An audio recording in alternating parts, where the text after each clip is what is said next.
दसरा आणि आयुर्वेदाचा संदेश. लव यू श्रीकाल. तर मित्रांनो, आपण दसऱ्याच्या दिवशी शस्त्रपूजन, अपराजिता पूजन, सोने वाटप अशा परंपरा करतो.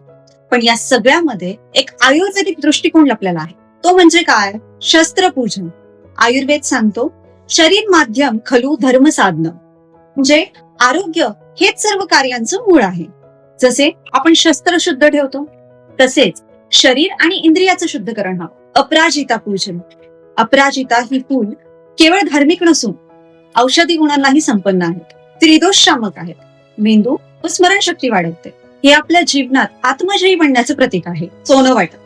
यामध्ये आयुर्वेद वनस्पतीची जोपासना करणे हा संदेश आहे. यात आपट्याचे पाणी, ज्याला आयुर्वेदामध्ये कांचणार असे म्हणतात, ही वाटली जातात.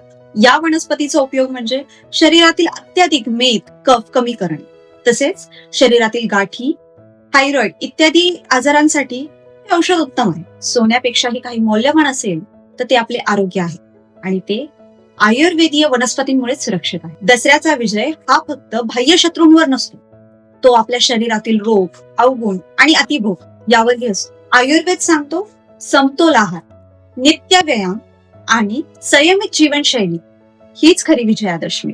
या विजयादशमीला आरोग्य, समतोल आणि आयुर्वेदाचा विजय साजरा करूया. लव यू श्रीकाल.